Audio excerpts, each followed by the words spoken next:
Hello friends, Patrick McFarland here of the Liberty Weekly podcast, coming at you with another episode. This one is episode 182, and the show notes may be found at libertyweekly.net/182.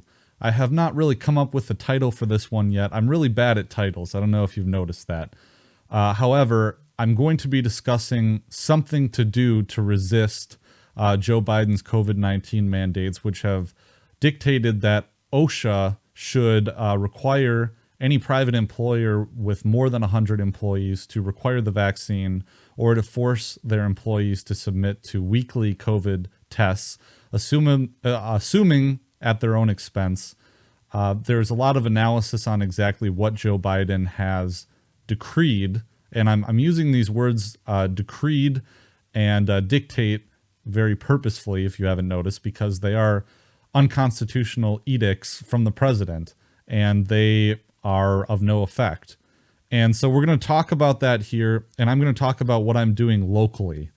So before I get into that, and I think I'm going to provide a timestamp if there's folks in the crowd who really don't want to get some background, because I want to give background on nullification and these principles, and I want to give a little bit of inspiration, because I know that if you're like me, you're probably feeling a bit demoralized at this moment and just kind of wondering what to do. What can we do in the situation? And I think it's a bit shocking, especially because things have taken such a dramatic turn for the worst.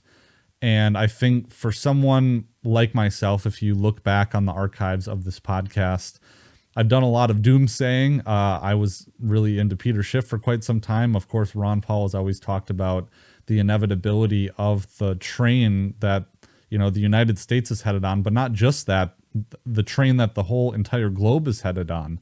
And of course, one of my main inspirations in doing the podcast is James Corbett of the Corbett Report. And it's just mind-blowing to sit around and to, I guess, ring the warning bells for such a long time.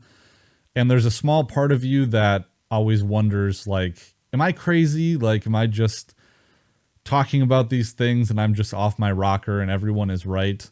I'd love for that to be the case, but the last 2 years have really shown out that these things are real. There are people in the world who are plotting a course for us, for the vision that they see the world headed in.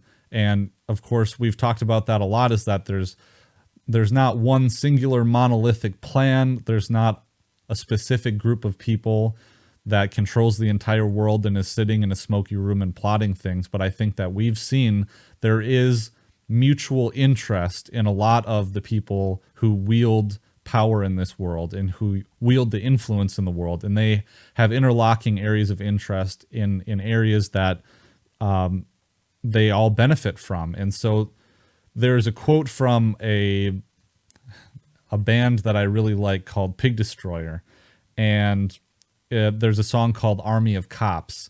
And Pig Destroyer is kind of like a grind band which has its roots in punk rock. So they're very anti-establishment. However, I'm sure that they're shilling for the police state that we're walking in. But they say, I love their lyrics. And one thing that they say is, no one likes our direction, yet we don't turn around. And that phrase has really been prophetic for me in the way that we sit here and we sit helplessly and we feel like we can't do anything about it. And, that's the reason I didn't come out with an episode last week. Last weekend, I was at the Ron Paul conference, The War on Us, and I wrote a piece about it in my Substack, which you can find at libertyweekly.net/substack. And I've been doing a lot of SUBSTACK. I've been doing weekly newsletters there where I'll write, just a short kind of piece where I share my thoughts. And I hope that you all find it interesting. But I wrote about how being there really felt... I felt the weight of history and the way that things were going. Just in it was terrifying at the same time, because this is real and this is really happening and this is dangerous. And we can either, back up everything that we've been saying on this podcast and everything we've been saying in the libertarian community. We can either back that up and live our principles, or we can submit and we can continue to construct the walls of our own cage. And in that conference, it was the most dire message that I've ever gotten from Dr. Paul and all the speakers there and in the libertarian community itself. It was the most dire, and it was striking in how dire the message was.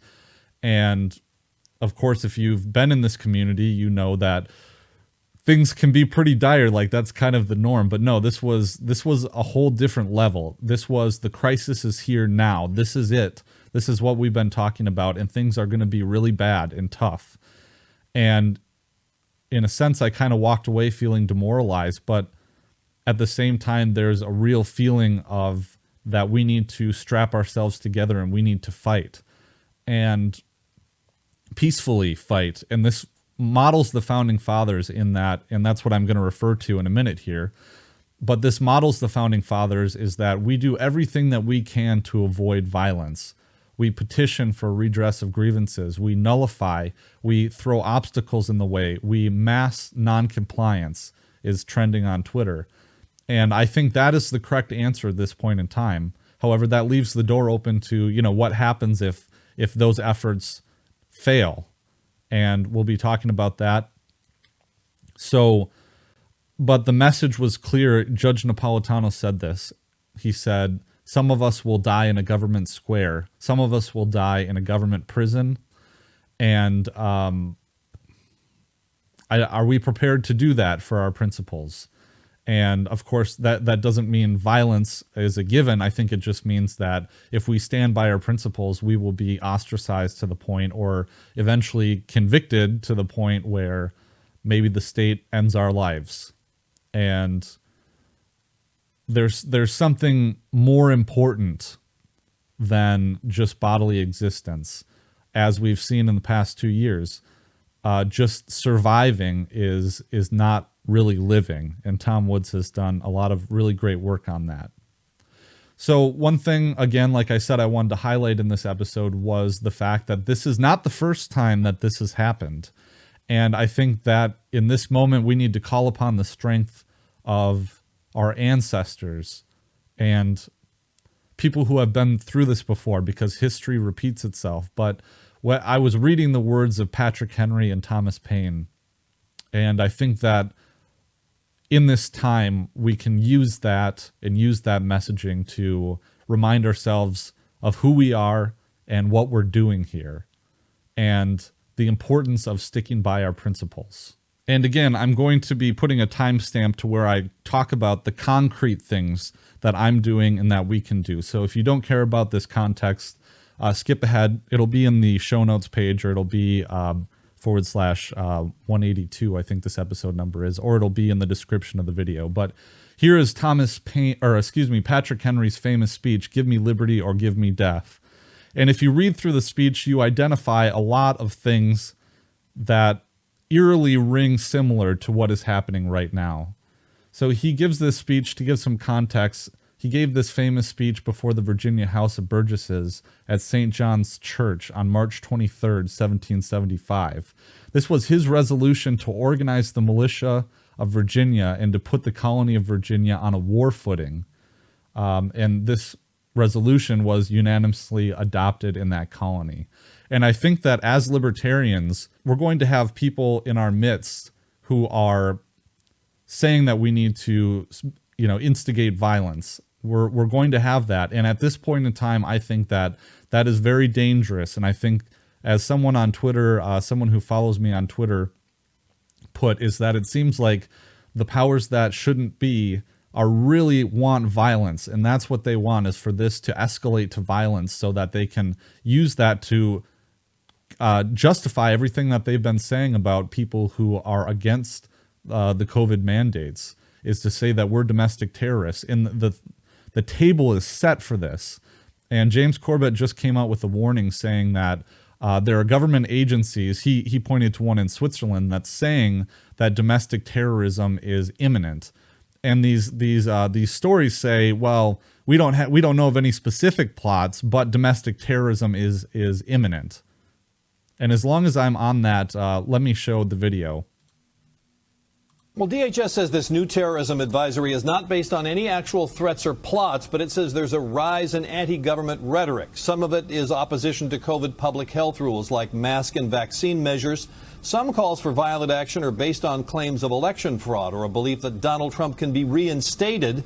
And DHS says the coming 20th anniversary of the 9/11 attacks and religious holidays later this year could be catalysts for violence. Okay, so there we get basically they're telling us what is going to happen. It's like, okay, well, we don't have any plans for this, but this is probably going to happen. So that just screams false flag to me.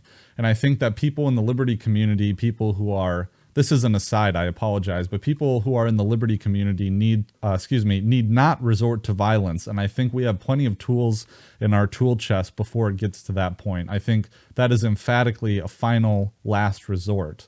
But of course, the founding fathers were dealing with this at the same time. They were dealing with these problems, and this was widely discussed during the founding generation. So again, we're going to go back here to the words of Patrick Henry. So he says, Mr. President, it is natural to man to indulge in the illusions of hope. We are apt to shut our eyes against a painful truth and listen to the song of that siren, till she transforms us into beasts. Is this the part of wise men engaged in a great and arduous struggle for liberty? Are we disposed to be the number of those who having eyes see not, and having ears hear not, the things which so nearly concern their temporal salvation? For my part, whatever anguish of spirit it may cost, I am willing to know the whole truth, to know the worst, and to provide for it. And at least I think some of the parallels there are very apparent, is that there are a lot of people who want this to go away, and they think that by ignoring it, it will go away. And others who maybe they deny that this is the red line that we need to put our foot down on and say no more. However, of course, there are so many people in this country who are Tories. And Thomas Paine talks about it in The Crisis. And we're going to take a look at that piece too. But I think that things are pretty apparent here, is that there is a point where you say enough is enough. And I'm not saying that, I'm not advocating violence here. I'm just saying that this is time for us to rise up and really do something about this, and to stick by our principles and to not comply. And I think that the next part of Patrick Henry's famous speech is emblematic of how the regime, or the global regime, wants to sell COVID-19 and these vaccinations and these mandates as being for public health, as being for protecting everyone around you. But I think that if we take a look in the past, we can see some parallels here with what Patrick Henry says the crown says, and as opposed to what the crown does. So here he says, I have but one lamp by which my feet are guided, and that is the lamp of experience. I know of no way of judging the future but by the past, and judging by the past, I wish to know what there has been in the conduct of the British ministry for the last 10 years to justify those hopes with which gentlemen have been pleased to solace themselves and the House. Is it that insidious smile with which our petition has been lately received? Trust it not, sir. It will prove a snare to your feet. Suffer not yourselves to be betrayed with a kiss. Ask yourselves how this gracious reception of our petition comports with those warlike preparations which cover our waters and darken our land. Are fleets and armies necessary to a work of love and reconciliation? Have we shown ourselves so unwilling to be reconciled that force must be called in to win back our love? Let us not deceive ourselves, sir. These are the implements of war and subjugation, the last arguments to which kings resort. I ask, gentlemen, sir, what means this martial array, if its purpose be not to force us to submission? Can gentlemen assign any other possible motive for it? Has Great Britain any enemy in this corner of the world to call for all this accumulation of navies and armies? No, sir, she has none. They are meant for us. They can be meant for no other. They are sent over to bind and rivet upon us those chains which the British ministry have been so long forging. And what have we to oppose to them? Shall we try argument? Sir, we have been trying that for the last 10 years. Have we anything new to offer upon the subject? Nothing. We have held the subject up in every light of which it is capable, but it has been all in vain. Shall we resort to entreaty and humble supplication? What terms shall we find which have not been already exhausted? Let us not, I beseech you, sir, deceive ourselves longer. And even so, the cage is coming around us, and like I said, the rhetoric from the regime is coming that this is all for so we can go back to normal life, so that we can protect our neighbor, that this isn't about us, that we're being selfish for our own bodily autonomy. And just as the rhetoric is that way, we see the chains that are being forged around us and the cell that is closing in. The fact that we no longer own our own bodies and can decide what to do with it. The writing has been on the wall. Like the encroachment of bodily autonomy has been coming with the war on drugs. And there are so many other examples. The income tax, the implication is that you are the property of the state. Although we don't have the draft anymore, the draft has existed, and I think its shadow, it's the threat of the draft has been looming. And in Ron Paul's The Revolution, he wrote how he thinks that the draft might come back, and at least it's been surrounding this to encompass women as well in the draft, that they have to register for the draft. If we wish to be free, if we mean to preserve inviolate those inestimable privileges for which we have been so long contending, if we mean not basely to abandon the noble struggle in which we have been so long engaged, and which we have pledged ourselves never to abandon until the glorious object of our contest shall be obtained, we must fight. I repeat it, sir, we must fight. An appeal to arms and to the God of hosts is all that is left us. They tell us, sir, that we are weak, unable to cope with so formidable an adversary. But when shall we be stronger? Will it be the next week or the next year? Will it be when we are totally disarmed and when a British guard shall be stationed in every house? Shall we gather strength by irresolution and inaction? Shall we acquire the means of effectual resistance by lying supinely on our backs and hugging the delusive phantom of hope until our enemies shall have bound us hand and foot? Sir, we are not weak. If we make a proper use of those means which the God of nature has placed in our power, 3 millions of people armed in the holy cause of liberty, and in such a country as that which we possess, are invincible by any force which our enemy can send against us. Besides, sir, we shall not fight our battles alone. There is a just God who presides over the destinies of nations, and who will raise up friends to fight our battles for us. The battle, sir, is not to the strong alone, it is to the vigilant, the active, the brave. Besides, sir, we have no election. If we were base enough to desire it, it is now too late to retire from the contest. There is no retreat, but in submission and slavery. Our chains are forged, their clanking may be heard on the plains of Boston. The war is inevitable, and let it come. I repeat it, sir, let it come. It is in vain, sir, to extenuate the matter. Gentlemen may cry, peace, peace, but there is no peace. The war is actually begun. The next gale that sweeps from the north will bring to our ears the clashing of resounding arms. Our brethren are already in the field. Why stand we here idle? What is it that gentlemen wish?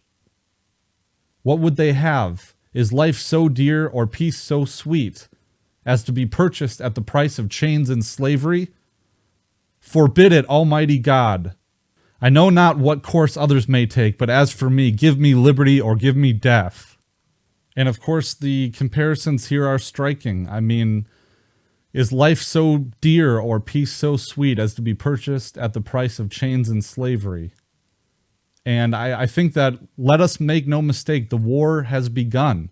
And of course, I am speaking against the war, about the war on us, in that the field has already been set.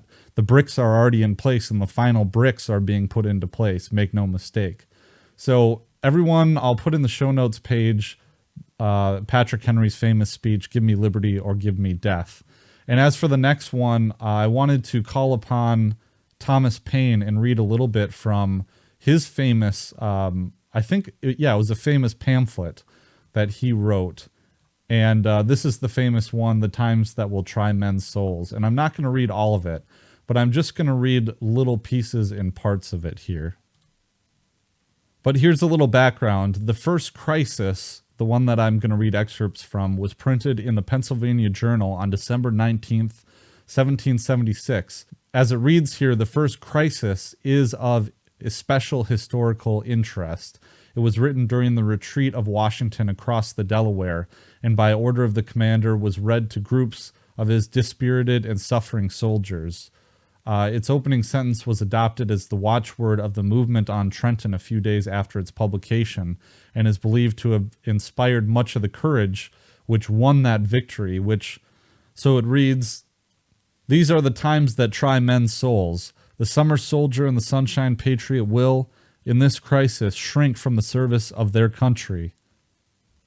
But he that stands it now deserves the love and thanks of man and woman. Tyranny, like hell, is not easily conquered.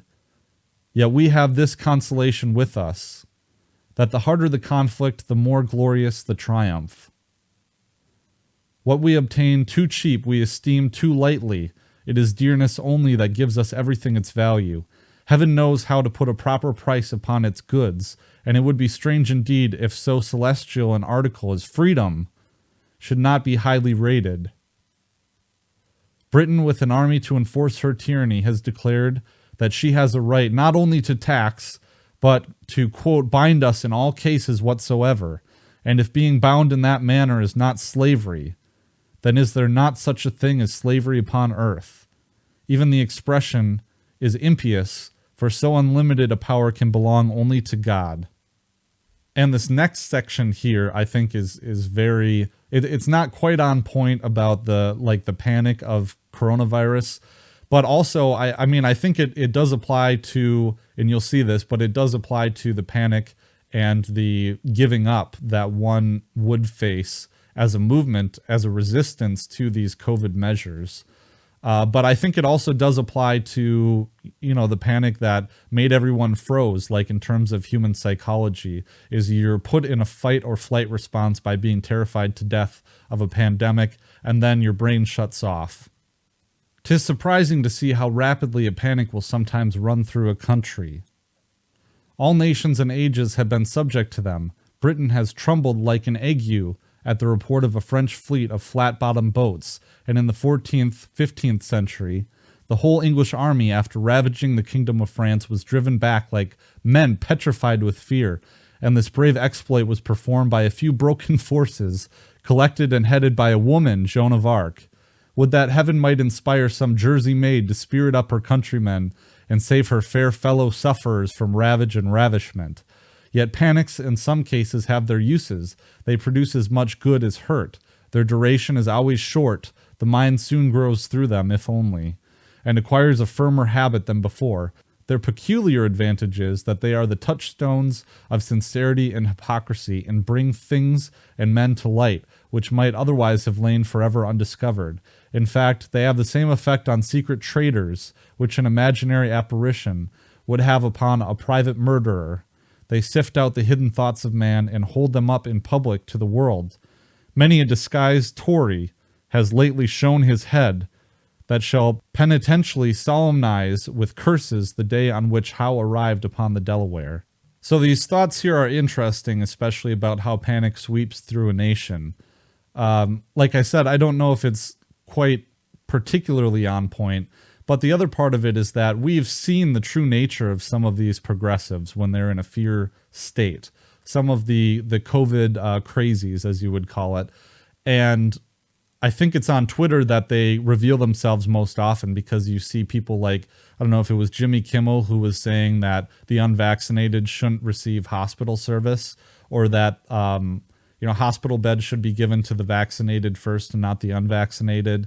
And of all of this, I haven't really heard or seen anecdotally many people from our side of the COVID issue wish death and ill on people who are vaccinated and who are on the other side, at least not in a mass way. Maybe I've seen some specific cases, but it really has made them show their hand. And in the way that Tories have been outed by the panic of the British Army and General Howe having success on the battlefield, I think that Thomas Paine is calling out people who are in the Continental Army who would be disheartened by the success of the British Army and would turn and support General Howe and the British.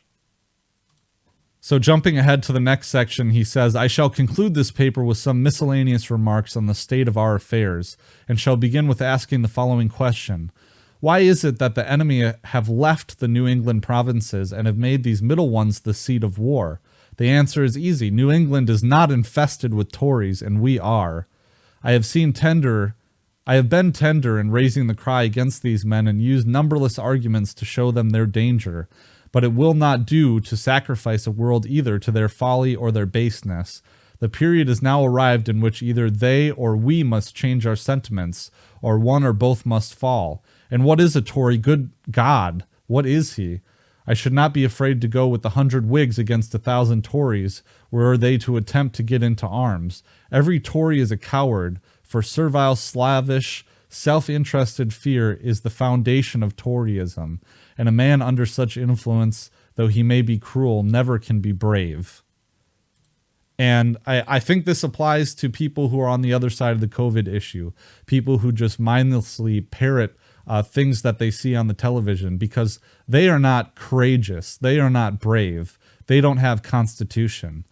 On the other hand, people who would stand up at great at great public sacrifice, at great public risk, people who are out here going against the grain and are, I don't know what else to say. It doesn't take a lot of courage to parrot what you hear Dr. Fauci say. And furthermore, I think there are things to be said about conservatives, generally speaking. But what Thomas Paine says about going with 100 Whigs against 1,000 Tories, I think that we need to, although conservatives have some baggage, I think that at least on this issue, the most important issue of our lifetimes maybe, war and peace excluded, we need allies. We need to team up with people. And I think conservatives, it remains to be seen what token resistance they will put up to Biden's executive orders. But why not team up with them? And for that matter, I'll address this later on in this episode, but I think the vaccinated too, the vaccinated and the people who maybe are afraid of COVID, I think if they are starting to question, or if they oppose any mandates, they are allies as well, at least at this point in time. And I'll be talking a bit more about that, but I think that it would be a mistake to exclude them from any movements against these mandates. In this portion, Thomas Paine says what I would say to all of my fellow liberty lovers out there. Quitting this class of men, I turn with the warm ardor of a friend to those who have nobly stood and are yet determined to stand the matter out. I call not upon a few, but upon all, not on this state or that state, but on every state, up and help us. Lay your shoulders to the wheel. Better have too much force than too little, when so great an object is at stake. Let it be told to the future world that in the depth of winter, when nothing but hope and virtue could survive, that the city and the country, alarmed at one common danger, came forth to meet and to repulse it. Say not that thousands are gone, turn out your tens of thousands. Throw not the burden of the day upon Providence, but show your faith by your works, that God may bless you. It matters not where you live or what rank of life you hold, the evil or the blessing will reach you all. The far and the near, the home counties and the back, the rich and the poor will suffer or rejoice alike. The heart that feels not now is dead. The blood of his children will curse his cowardice, who shrinks back at a time when a little might have saved the whole and made them happy. I love the man that can smile in trouble, that can gather stress from distress, and grow brave by reflection. 'Tis the business of little minds to shrink, but he whose heart is firm and whose conscience approves his conduct will pursue his principles unto death. There are cases which cannot be overdone by language, and this is one. There are persons, too, who see not the full extent of the evil which threatens them. They solace themselves with hopes that the enemy, if he succeed, will be merciful. It is the madness of folly to expect mercy from those who have refused to do justice, and even mercy, where conquest is the object, is only a trick of war. The cunning of the fox is as murderous as the violence of the wolf, and we ought to guard equally against both. I thank God that I fear not. I see no real cause for fear. I know our situation well and can see the way out of it. By perseverance and fortitude, we have the prospect of a glorious issue. By cowardice and submission, the sad choice of a variety of evils, a ravaged country, a depopulated city, habitations without safety, and slavery without hope. Our homes turned into barracks and bawdy houses for Hessians, and a future race to provide for, whose fathers we shall doubt of. Look on this picture and weep over it, and if there yet remains one thoughtless wretch who believes it not, let him suffer it unlamented. So I think that's pretty badass, and just a little funny note on the end about Hessians raping your women. So, and I think that libertarians need to appeal to base emotion on this level. Of course, Thomas Paine doing it more eloquently than I probably could muster, with maybe a quill and some parchment. Maybe I could do something that even stands up just a little bit to this. However, I think that at this time we need to revisit these works because they are eerily familiar. It is uncanny the application that this has at this very moment. And I think that, of course, I chose this to talk about. With that, I'm going to get into a little bit of the history of nullification. And I've covered this on my podcast before, I think in like episode 2, because this is what I wrote my long paper about when I was in law school. And so, for graduation, you had to write a long paper. And I chose to write mine on the Kentucky and Virginia resolutions and nullification. Of course, I was reading a lot of Tom Woods at the time, and I think he has a lot of great episodes covering this as well. But the long and short of it is that the Alien and Sedition Acts were passed about 10 years after the Constitution was ratified. Okay, so the Federalists were on one half of the country, and they were the group that supported the new Constitution and kind of sold it to the states. And Alexander Hamilton was one of them, but also James Madison participated in the Federalist Papers to kind of sell the Constitution to the states. Well, after that happened, you kind of had the Anti-Federalists and the Federalists during ratification. And the Anti-Federalists were people who modern-day libertarians would probably most likely support, and get along with the most. But after that happened, 10 years later, you had some people that sold the Constitution, specifically James Madison, kind of broke away from the Federalists. I think when he realized that the Federalists had an altogether different interpretation of what the Constitution would mean. And you have a lot of tension going on between Great Britain and France at the time. And when John Adams took the presidency, there was actually a lot of animosity. And I believe, don't get me wrong on this. This is pretty basic, but I believe Thomas Jefferson definitely was the vice president at the time, because at the time you had, it was whoever came in second place in the general election would be the vice president. And so you had the Jeffersonian Democratic Republicans, no longer the Anti-Federalists, but you had them who believed in the compact theory of the Constitution, being that the states came together as sovereign independent nations and formed a general government for express specific purposes. And James Madison was among them. And so he goes from being kind of a Federalist proponent of the Constitution to realizing the Federalists kind of were interpreting the Constitution in a different way. He comes over to the rural rank and file folks who were the Jeffersonian Democratic Republicans. Jefferson, a bunch of different people, they had more of a libertarian understanding of what the Constitution was. And so they supported the French because at the time, the French were undergoing their revolution, and a lot of the Jeffersonian Democratic Republicans supported them and, saw them as brothers in liberty, that they were having their own revolution. They helped us out during our revolution, so we should support them.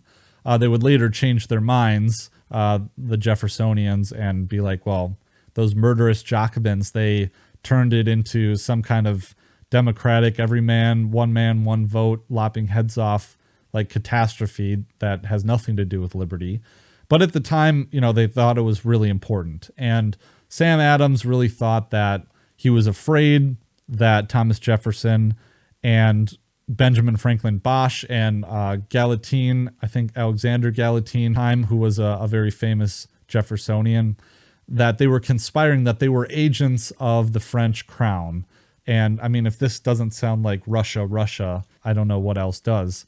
But so, like, the Federalists were in power. They thought that at any moment in time, a French fleet would arrive on the East Coast and start invading the United States. So they passed the Alien and Sedition Acts, and this was geared at basically gagging Jeffersonians and trying to deport a bunch of Jeffersonian politicians. Gallatin being the one who was in the House, I think he was French himself or Swiss or something like that.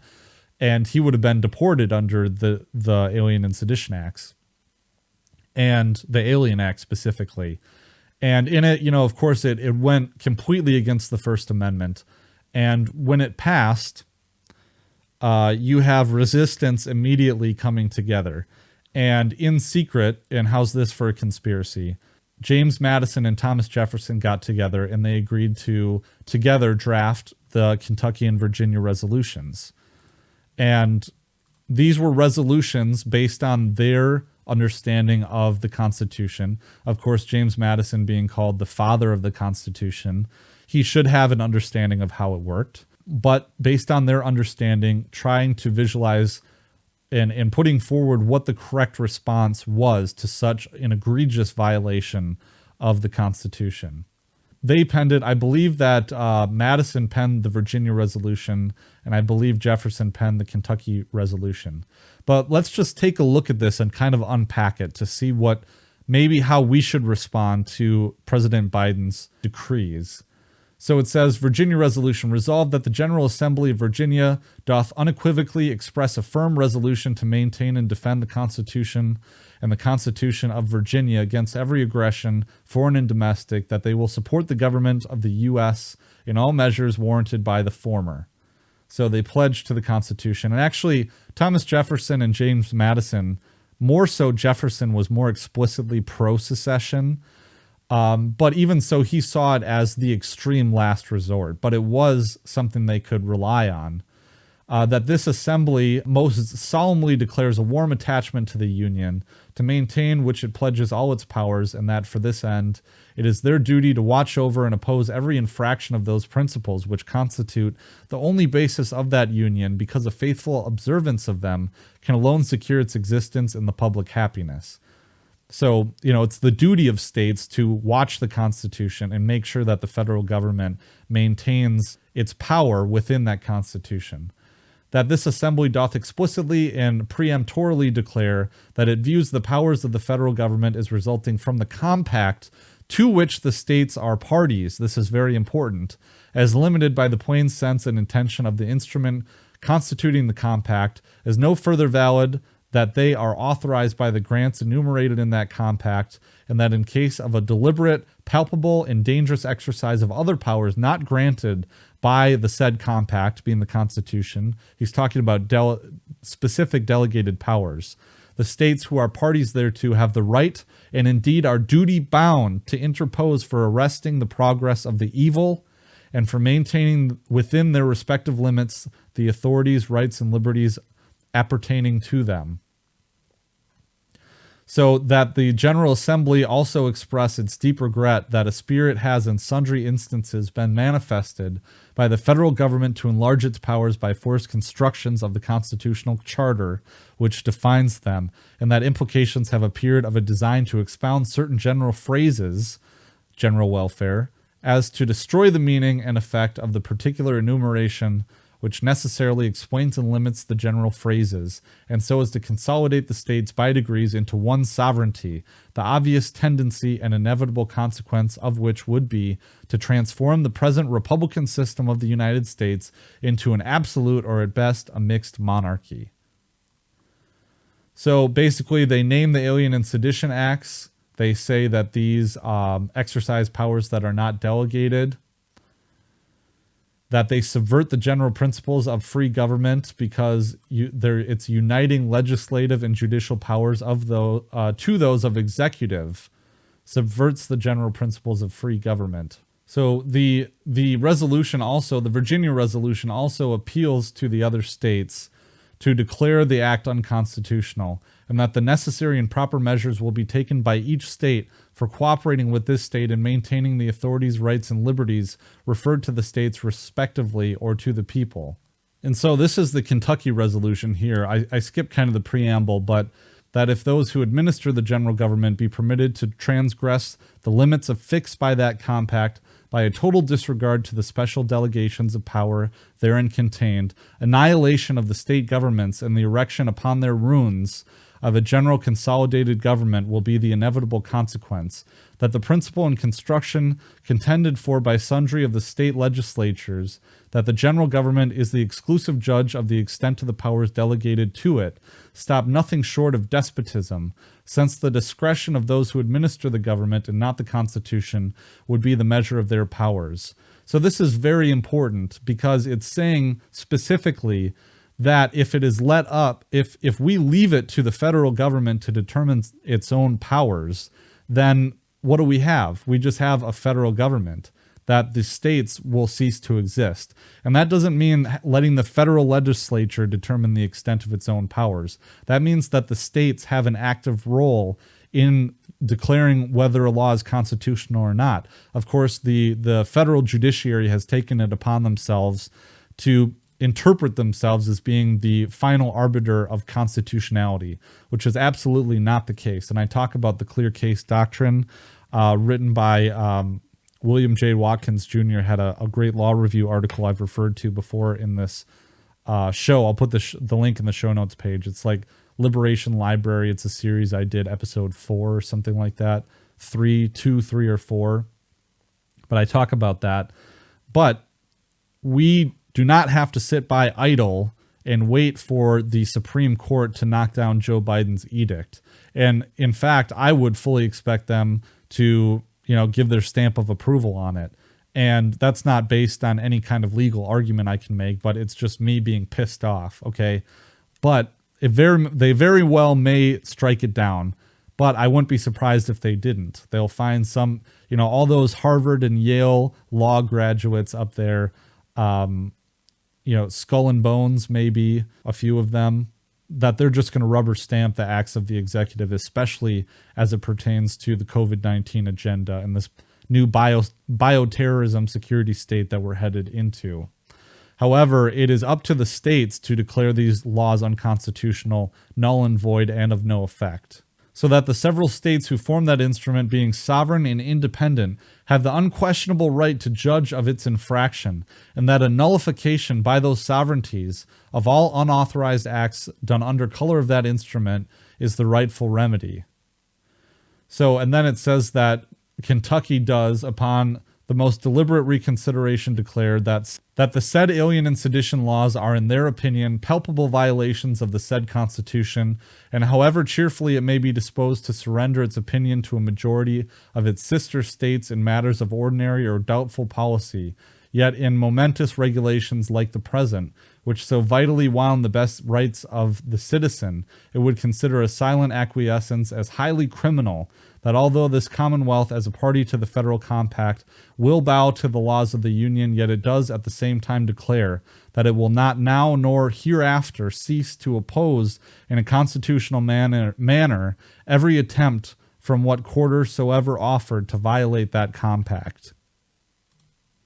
Okay, so with that being the background, I think that this is a tool that we can use. It's a good tool that we can use. However, as the protestations of the Kentucky and Virginia resolutions occurred at that time, they were not very successful. But I think it's a tool that we can use with that caveat.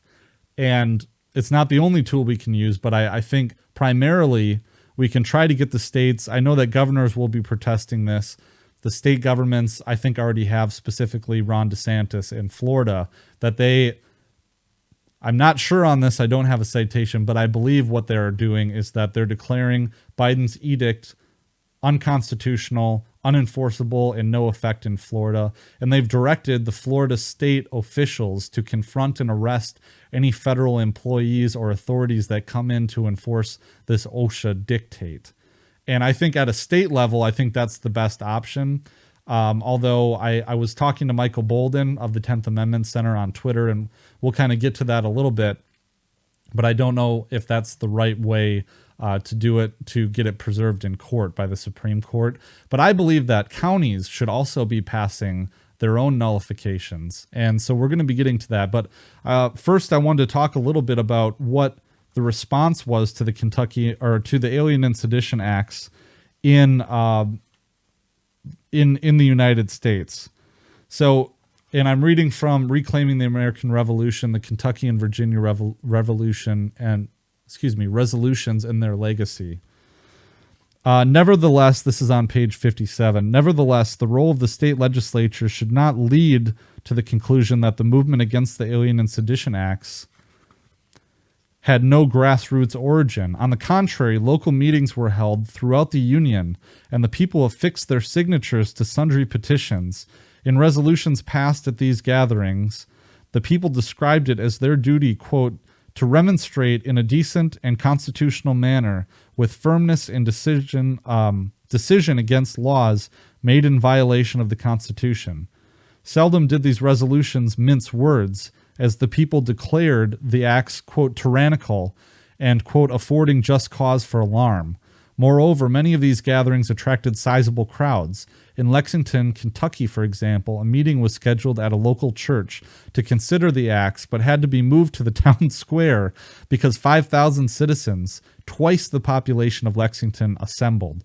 Republican leaders welcomed the mass gatherings, but believed that random protests would not be as effective as a coordinated effort instituted in the various state legislatures. Hence, Jefferson and Madison began work on what would become the Kentucky and Virginia resolutions.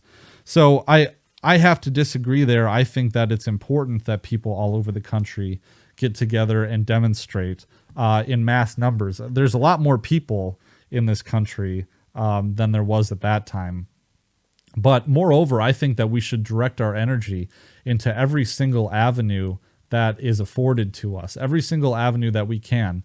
The main thing will be mass noncompliance. But I think that we need mass noncompliance. We need county ordinances passed at the county level, county ordinances in the form of ordinances. And I think that we need state legislation that will be passed into law declaring these decrees null, void, and of no effect. Okay, but before we get into that, I wanted to tell everyone how you can help support this podcast. And I think this will be kind of important. I know that a lot of you are in the same place, but my company, my employer, has more than 100 employees, and there's no fucking way that I'm getting the vaccine. So I don't know what my future is. I have a few tricks up my sleeve. I'd love to do this full time. However, I have a family to support and things to think about that way. Just throwing that out there. If you like this content, please consider supporting me. And there's several ways to do that. One of the ways is to go to libertyweekly.net/support. And if you do that, you can see all the ways that you can support me. I do have a Rakuten affiliate link where you use that link. It will give you cash back on a lot of the outlets that you probably shop at already. So if you spend $30 at those outlets and get like up to 5 or 10% cash back, spend $30 and you will get $30 and I will get $30. So it'll be a win-win-win for all of us. If you don't want to spend any money, go on over to iTunes and Google Play. Give me a 5-star review. Tell me what you think about the show. I really do appreciate that. I've been writing a lot on Substack, and I've started doing a weekly column, actually. And I hope that people will enjoy that, but it'll be a place for me to put my links, talk about the bonus content I'm working on. But moreover, every newsletter has thoughts that you won't get anywhere else about things I've seen or whatever's pissed me off, or, it's kind of wanted to model it after what Pete Quinones is doing on Substack. So if you like his Substack, sub to mine, and I'll be putting out content there. I also have an Amazon wish list with things that I'd like to get for the show. So if you'd like to go check that out, and it's a bunch of books and equipment and stuff. So if you don't want to commit to monthly donations or recurring donations, check that out. You can subscribe and get bonus content with cryptocurrency at float.app if you've used that. Otherwise, I have PayPal. I have Patreon with all of my bonuses. You can check that out. I have Subscribestar. I also have my cryptocurrency addresses, and I do prefer cryptocurrency donations over any other kind of support. Otherwise, go on over to odyssey.com or libertyweekly.net/Odyssey, and you can buy my bonus content that I've been putting up there at least once a week now. You can buy that for LBC a la carte. So you can pick and choose the episodes that you want to watch. You can also head on over to rockfin.com, which is the best value for your dollar. You pay a $10 a month subscription fee and you get access to my bonus content, but also you get access to the bonus content from all these producers that you see on the screen here. Abby Martin, Jason Burmis, Max Blumenthal, Ben Norton, The Conscious Resistance, Richard Grove, Michael Tracy, Ryan Christian, Ricky Verandas from The Ripple Effect. Also, other outlets that I like Facts on the Ground. They're a great anti-war show. Around the Empire with Joanne Leon. Also, Kyle Anzalone, Conflicts of Interest. They are now on Rockfin. Propaganda Report with Monica Perez and Brad Binkley. So just a lot of outlets here that you get access to their bonus content. So just go on over to libertyweekly.net/Rockfin, ROKFIN. And also, we have writers on Liberty Weekly as well. We have a writer that will be joining in the next month or two. But right now our writers are Scott Grayson and Sean Leal. Scott is a practicing attorney with his own podcast. Strength and Reason is the project that he does.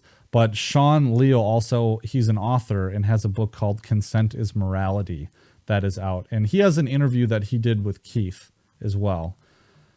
So go check out all those different things. Those are different ways that you can help support me and support this content, but we'll see what the future brings. I might lose my job. I don't know. There might be other things I can work out too, though, but we'll see. I'll keep you all updated. But thanks so much, especially for everyone who's been listening to me for a long time. I really appreciate it, and I love doing this, and hopefully I'll be able to keep doing it. So I wanted to share with everyone this blog post that I found, and this contains draft resolutions it contains draft COVID-19 resolutions declaring them of no effect and null and void. And I don't know exactly how much I like them, and we'll talk a little bit about my Twitter exchange with Michael Bolden of the 10th Amendment Center and his suggestions. And I think I'll be working with him in the next couple weeks here to come up with our own set of draft resolutions to share with everyone to see if they can get them passed as county ordinances or to see if they can submit them to the state governments. But here we have the preamble, and I think, to all you ANCAPs out there, I'm one of you. Of course, if you know me, you know this show. I'm a libertarian anarchist. I'm principled, and those principles are very important to me. And I also recognize the fact that the Constitution, while it has no authority, I didn't sign it, no one here signed it, all those Spoonerite arguments, all the natural law arguments, and all the arguments against the Constitution that I've made on my podcast multiple times. It's a tool that we have, and it's a tool that other people recognize. And I think that we need to use every single tool at our disposal. And, there's arguments about, like the agorist would say, well, why even try with politics? Just get off the grid and be in the black market and do agorism. And yeah, let's do that. Let's do all the things, and if this is a tool that we can use that other people will recognize, I think we should use every single tool available to us. Now, appealing to the Declaration of Independence in the Constitution is very important because it appeals to this theory of popular sovereignty upon which the United States was created. And it's that theory that people recognize. I would posit individual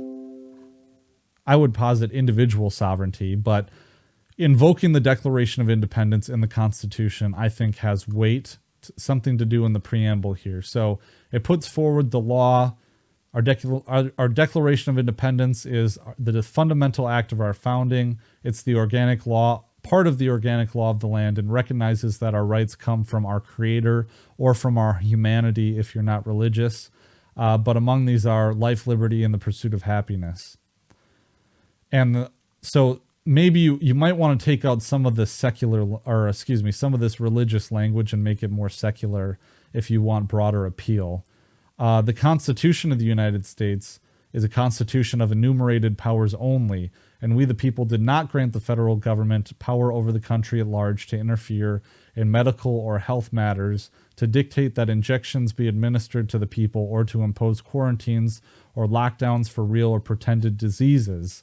And of course, I would excise certain things to make it more appealable to a broad audience, or to establish internment camps for the purpose of confining whomsoever to the federal government wishes to confine, or to require that the people wear devices such as face masks, or to obtain and carry internal passports. And then it lists, the First Amendment, freedom of association, privileges and immunities clause, due process. It cites Blackstone as well, and these different rights that are enumerated, the right to due process. If I were to create a preamble, I think I would include some other, I would include the state constitution, and I think that he does that. Yeah. So he includes the state constitution. So you would go into your state constitution and list the articles of the state constitution that you believe these rules violate. And for state and local governments, I guess he invokes the 14th Amendment, which I'm not super fond of. So I wouldn't go and copy these verbatim. Like I said, you have hyper-partisan language about the injections, and I think that it doesn't really add much of anything as much as it does bring up reasons for people to attack it. However, this is something that it would look like. And the most important part here is, now therefore be it resolved that all acts of the federal government described here and above in Part 2 are unconstitutional, are unauthoritative, void, and of no force. That all acts of the state and local governments described here and above in Part 3 would also be unconstitutional and unauthoritative, void, and of no force. And that this body will vigorously oppose all such unlawful acts. And I don't know if I agree with this language, because it's pretty vague. It's pretty vague in what that means. We'll get into Michael Bolden's comments a bit later. Maybe I'll get him on at some point in the future once we come up with model resolutions. But that this body intends to vigorously uphold the rights of the citizens to be free from the requirement of forced injections. And I think that this was a little earlier. I don't know when these drafts were made. I think they were updated in August. But it's going to have to include some specifics about OSHA and cooperating with the feds. So all these different things. So it is resolved, this blank date of blank, whatever, signatures, end note. So here's a starting point, and I don't think that this would be passed by anyone, by anybody except for the most hyper-partisan counties and the most rural areas of the country, just because of the language. But I thought that at least in terms of format and in terms of the law that it cites, I think it's kind of decent. So let's go to the exchange I had with Michael Bolden on Twitter. If you don't follow me, I'm at liberty_weekly on Twitter. I'm pretty active there, much to the detriment of my mental health. However, Bolden says the success. So I said, does anyone have draft nullification ordinances for COVID-19 mandates? And I think on the county level, it would have to be county ordinances, or else it's just a statement. He says, good question. The success of it depends on a bunch of things. Mostly, basically, all of the nullification strategies that are brewing out there are really meant specifically for federal acts. And most of the mandates so far are coming from states. So I think it would be important to pass, this is me talking now, I think it'd be important to pass nullification measures on the county level against the state, which he addresses later, a problem with that.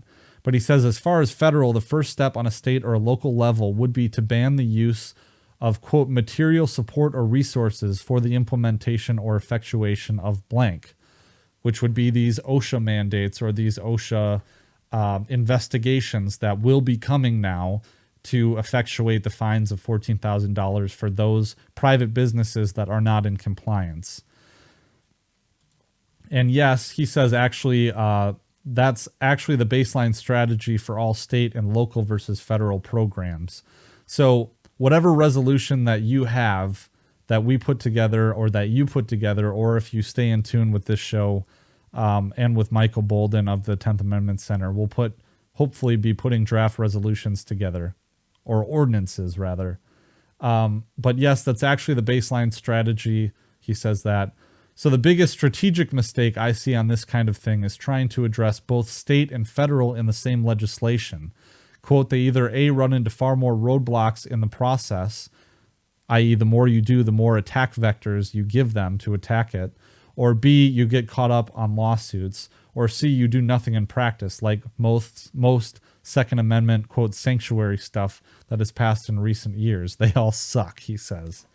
Pretty badass. So going away from this also, it nullifies the federal acts, but it also nullifies the state acts here. And I don't know if it also nullifies local government as well, but I think it imparts to do too much. So if you are being active in your local government, maybe you want to pass county ordinances, maybe you want to pass, like your city wants to pass an ordinance, or townships or anything like that. Just do one thing at a time, and focus on one part of government which may be putting this into place at once. And I think first it should be, maybe your county has passed a mask mandate. I don't know. Of course, I think you should oppose that. And if you're going to redress the county board and try to get them to repeal the mask mandate, maybe that's your first step, because they're not going to pass nullification measure. All good points here. And he says, of course, Michael Bolden was on the show. I should put the link in the show notes page. The number doesn't occur to me right now. Here, we'll do this. See how the Liberty Weekly website works. So it's libertyweekly.net/152. We have a great conversation. A lot of history there, and we need to revisit that actually, because I think Michael and I really hit it off. But he says here, might as well keep adding thoughts, especially since Patrick McFarlane is a friend. How nice. Now, a mandate on businesses, that's tough. And for the monster state, a good strategy. Why? He's talking about Biden's, strategy of mandating private businesses. While states have no legal roadblock to banning resources for federal enforcement, there are a lot when it comes to prohibitions on everyone else.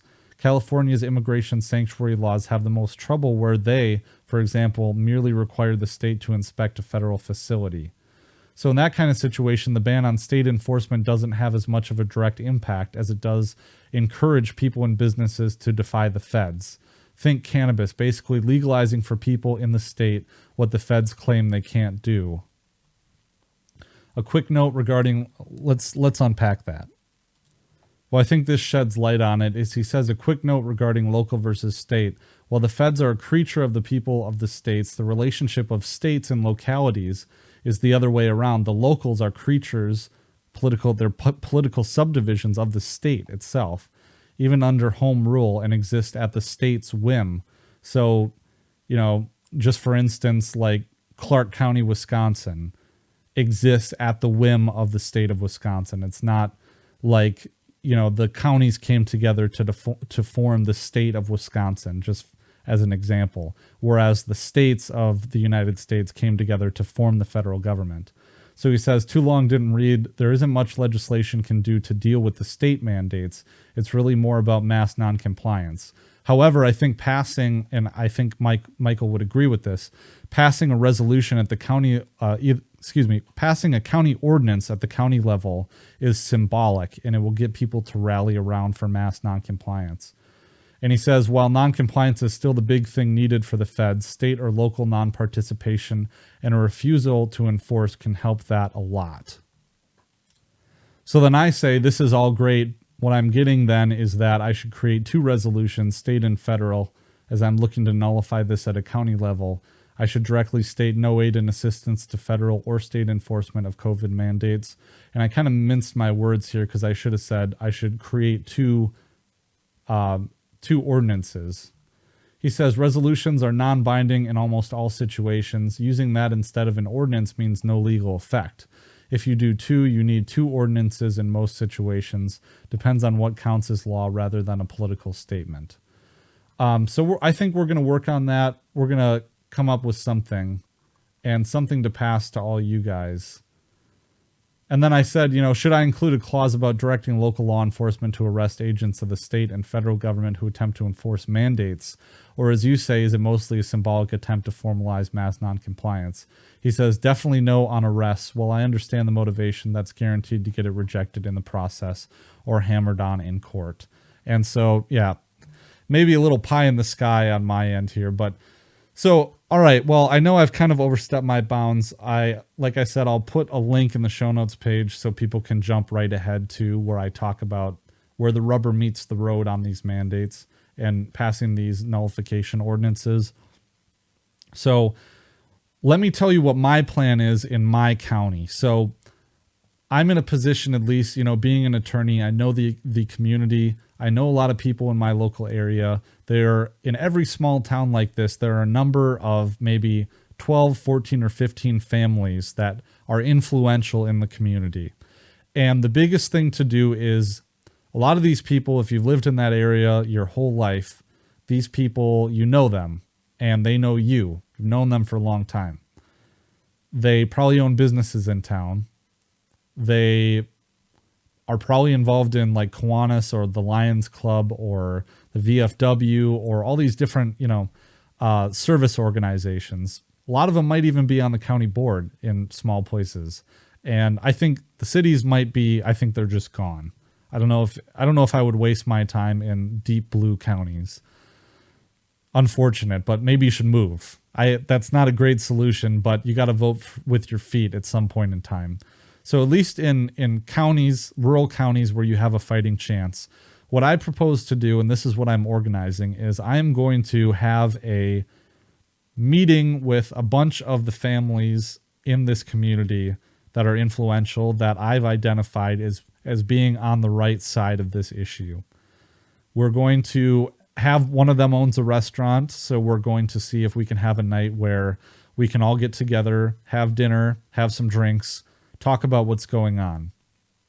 With the urgency of the situation, I am going to, since I'll be organizing this, I will probably address everyone and suggest something to do. Because I think the biggest problem, especially with people who aren't involved in politics with all this like we are, is to suggest something. Because they're all sitting around there being like, man, I hate all this. This is awful. This is worrying. I'm worried and scared. But what can I do? This is so overwhelming. I have no idea what to do. I have no idea where to start. I've had this conversation tons of times in the last couple of weeks in this community. And I think coming with a plan and like a direction to give them of something to do is the most important part. So having this meeting maybe in the next week and a half here, next 2 weeks, and say, hey, this is bad. We all kind of agree on this. This is what we should do. And then I will propose is that we have a town hall event for everyone in the county and for everyone even in the surrounding counties if they want to have this town hall event, maybe in the park or in like a public place, maybe a rented place, like a hall or something like that. And I'm going to call it a town hall, just like they had in the Kentucky and Virginia resolutions.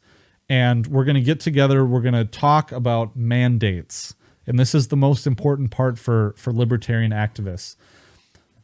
A lot of us, we have our very dire suspicions of the vaccine, and we have our very dire suspicions of mass mandates and the purpose that they serve and the dark forces that are behind everything that is occurring right now. Put that aside.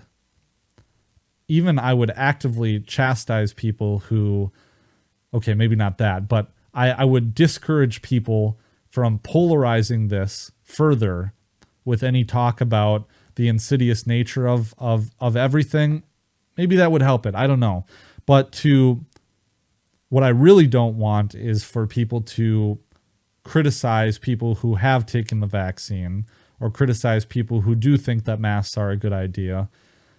But as long as those people agree that we don't want to mandate it for everyone. So as long as everyone should be welcome if they oppose mandatory measures.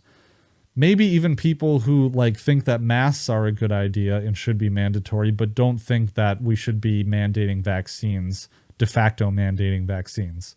You be the judge. I mean, you're not going to vet every person that comes to this town hall, and the more people that come, the better. So have this town hall, and at the town hall, in the time leading up to the town hall, advertise it with these influential families. They will have resources if you know them. They will be concerned. Put advertisements in the paper. Get a TV spot if you have a TV station in the county. Get radio spots. Get interviews with people from television stations if you can. Maybe write a letter to local journalists. Of course, they're probably the enemy.